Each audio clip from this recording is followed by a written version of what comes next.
Welcome to this explainer. Today we're stepping right into the war room to break down what just might be the most dangerous period of convergence in modern history. We're looking at a scenario that analysts are calling the perfect storm 2026. Because right now, literally in real time, we're seeing sovereign debt crises, massive geopolitical flashpoints, and this absolutely massive bifurcation in artificial intelligence power all barreling toward each other. Now, my goal today isn't to scare you, right? We're here to decipher this really complex web of information so we can see exactly how these huge global forces are colliding. So are we heading toward the most dangerous economic convergence in modern history? I know, it's a heavy question, but I want to be incredibly clear right out of the gate here. This explainer is strictly about pattern recognition. We are definitely not about doom-mongering or alarmism. By just looking at the data and these deep structural shifts happening around us, we can actually trace exactly how a creeping collapse of market confidence, combined with aggressive tech decoupling, is creating the perfect conditions for systemic contagion. Because, if we can see the pattern, we can prepare for the outcome. Okay, let's dive into this. Here's our roadmap for today.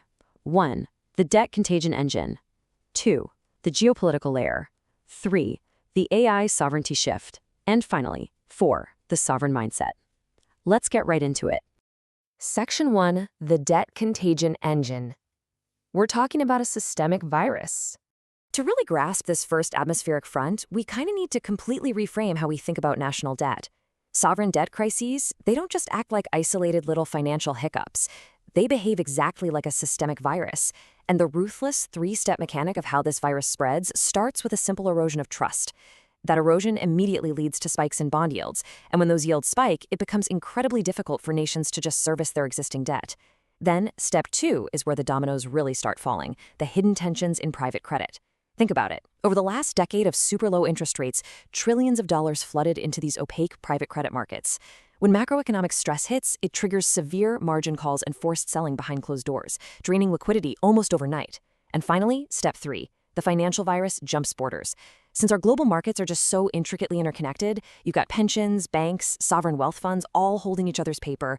A default or even a severe strain in one major economy instantly poisons the collateral of another. Once it tips, it's basically a mechanical, unstoppable domino effect. So, you're probably wondering, when does this theoretical engine actually start revving? Well, the data's pointing to the second half of 2026. By H2 2026, the classic warning signs of the systemic contagion are going to be flashing red all over our dashboards. We're looking at historically high leverage levels from years and years of deficit spending, alongside a really noticeable cooling in global consumption as consumers just finally tap out. Add to that rising geopolitical risk premiums. To put that into perspective, just think about the sudden spikes in global shipping costs when cargo vessels have to completely reroute around the Red Sea to avoid conflict, or massive tariffs slapped on essential materials. That risk premium essentially means the baseline cost of doing business globally goes up simply because the world itself is more dangerous. So here is the absolutely crucial takeaway. The world hasn't just accumulated this massive mountain of debt. It has fundamentally lost its easy refinancing mechanisms. For a really long time, nations could essentially just roll their debt over at 0 or near 0% interest. That era of free money, it's completely over. Central banks are battling stickier inflation now, and they can no longer just ride to the rescue with endless quantitative easing. That structural shift right there is exactly why this particular debt cycle is uniquely dangerous for global markets. Moving right along to Section 2, the geopolitical layer, also known as the Silicon Shield.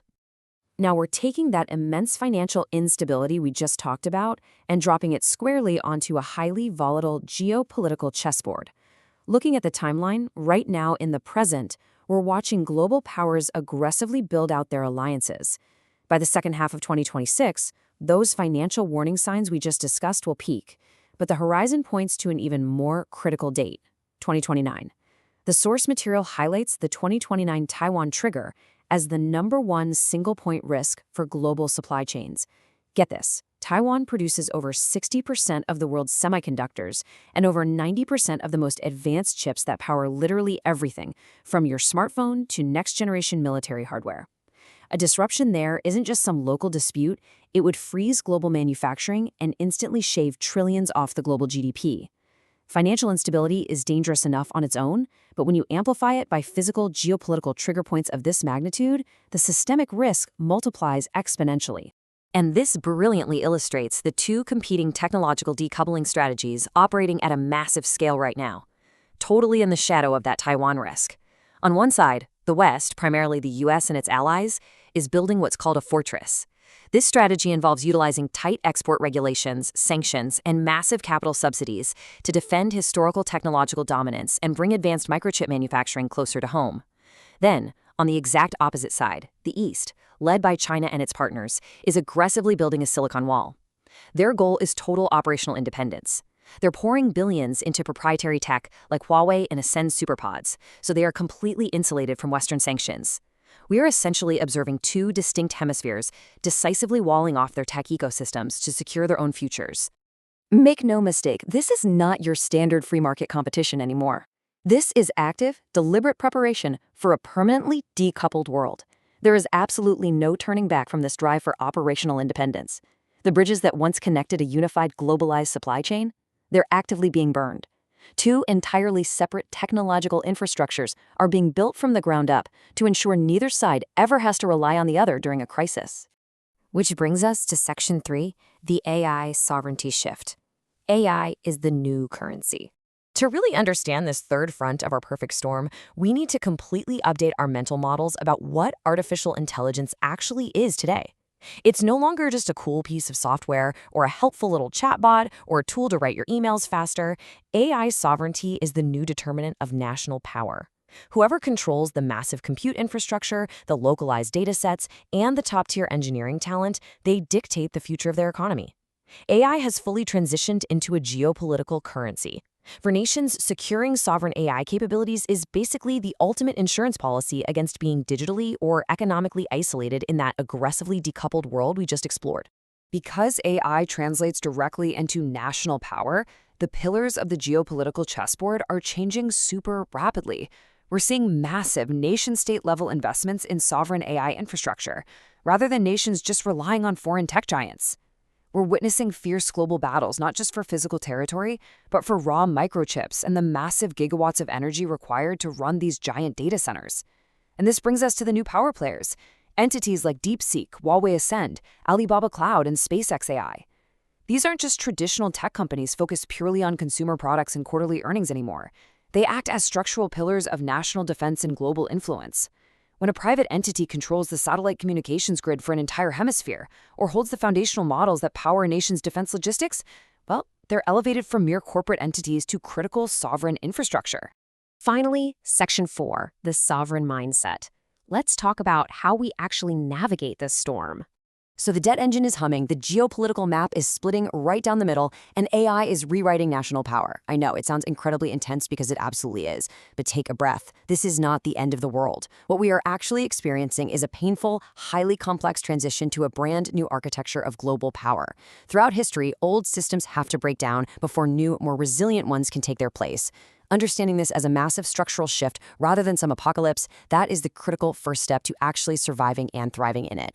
To thrive here, the source material offers this really brilliant rule of threes for what it calls the sovereign navigator. Number 1, understand these contagion mechanisms early. You've got to see the dominoes before they fall, whether that means tracking global bond yields or spotting supply chain bottlenecks early. Number 2, actively build resilience across the board. This means financial resilience by diversifying away from single points of failure. It means building personal infrastructural resilience, maybe ensuring you have secondary power sources, localized supply networks, or rock-solid data backups. And it requires immense mental resilience to not just panic when markets turn highly volatile. Finally, number 3, and this is probably the most important rule of all, stop clinging to the old reality. The era of cheap debt and a unified, harmonious global tech ecosystem, it's gone forever. Accept the new board so you can strategically play the new game. The game is fundamentally changing right in front of our eyes. Those who see the pattern first will always navigate it best. So, the question is, will you navigate the storm or be consumed by it? The choice is entirely yours. Keep building your resilience, stay sovereign, and above all, stay curious until our next explainer.